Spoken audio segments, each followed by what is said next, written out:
S comme smartphone. Ah tiens, on va parler de smartphone dans ce podcast. Ça, c'est nouveau.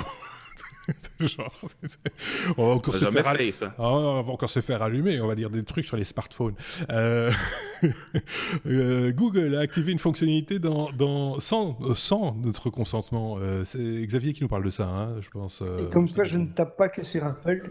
Non, bien sûr. Ici, c'est les utilisateurs d'Android avec la dernière version, donc Android Pie 9, avec Google qui a admis sur Reddit avoir activé à distance et sans le consentement des utilisateurs l'économiseur de batterie.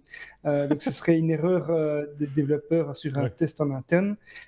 Et pour rappel, l'économiseur de batterie, c'est un peu ennuyant puisque s'il l'active à distance, ça va enlever le téléchargement de mise à jour des applications, ça peut retarder l'envoi de notifications, ça peut désactiver des fonctionnalités de géolocalisation d'un appareil, dans le but normalement de conserver un maximum d'énergie de la batterie quand il lui reste plus que quelques pourcents, en général 10-15% d'autonomie. Donc, alors, ça a été vite corrigé, mais il y a des craintes qui ont été soulevées sur notamment le respect de la vie privée et la possibilité par ces grandes sociétés de pouvoir modifier des réglages à distance et sans le consentement des utilisateurs. Alors, je rebondis sur cette news parce que bon, voilà, on peut pas en dire beaucoup plus. C'est bizarre, mais sans plus, il y a rien à rajouter. Enfin, je sais pas, Sébastien, si tu avais un truc à rajouter ou. Je rappelle juste qu'il y a certaines firmes à la pomme qui se sont pris des procès class action pour moins que ça. Hein. Il me semble, mais bon, non, on va pas aller sur ce terrain-là parce qu'on n'a pas fini. Les utilisateurs des iPhones, ils ont les moyens de faire des procès. Oui. Je tiens juste à vous rappeler que j'ai autre chose à foutre de ma vie que de répondre à des commentaires sur YouTube. Hein. Donc on va se calmer un tout petit peu. Non, ce que je voulais dire. On a un fanboy Apple d'un côté, on a plutôt un fan d'Android. Je vais juste rebondir sur une autre news sur laquelle je pense que personne n'a parlé jusqu'à présent. C'est qu'il y a un contrat qui s'est signé entre Google et des marques de bagnoles, dont Nissan, je pense, pour intégrer Android dans les voitures, donc en tant qu'ordinateur embarqué, on disait ça avant. C'est pas la première. C'est pas la première, mais là, c'était titré dans différents organes de presse, voilà, un gros contrat sur plusieurs années, etc. Donc ça voudrait dire quoi ? Ça veut dire que Google peut ralentir ma voiture à distance, à un moment donné. Et va augmenter l'autonomie de ta voiture à distance en empêchant, par exemple, oui, c'est ça. Ou alors 30 km/h maximum, s'il vous plaît. Non, ça c'est les chefs de la mobilité de ma commune qui a décidé. Mais au passage. Oui.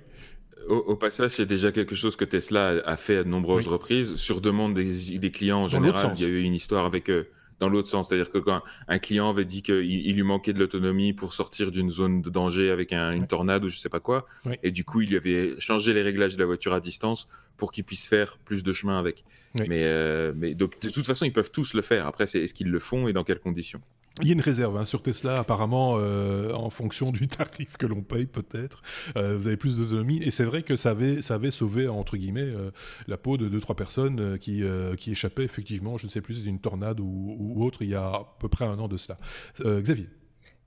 Je m'écarte du sujet, mais tant qu'on parle des voitures, il y a une autre news qui est parue il n'y a pas longtemps, comme quoi les Pays-Bas veulent imposer un examen de conduite aux véhicules autonomes, donc ils devront passer un permis pour prouver qu'ils savent conduire tout seuls. Ça s'appelle une certification. Oui, c'est ça. Pour du matériel, ça s'appelle une certification, c'est tout. C'est un test Euro NCAP. Ce sera un permis de conduire S pour software. Pour software, oui. Donc ils vont faire passer des examens au software. C'est ça. Encore une fois, ça s'appelle une certification.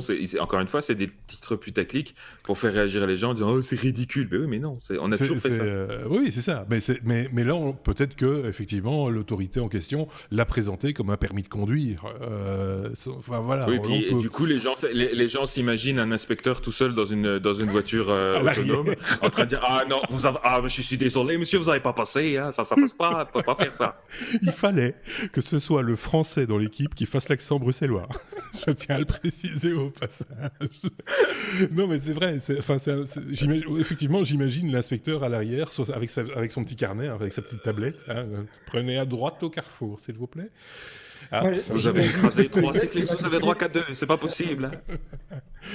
J'imagine surtout le gars qui va tester 36 voitures du même modèle avec la même version logicielle en se disant mais il a encore réussi là. Oui, c'est ça. C'est juste idiot. Mais bon, ceci étant dit, voilà, une fois de plus, un titre, on peut en dénoncer beaucoup comme ça des titres, hein, soyons clairs.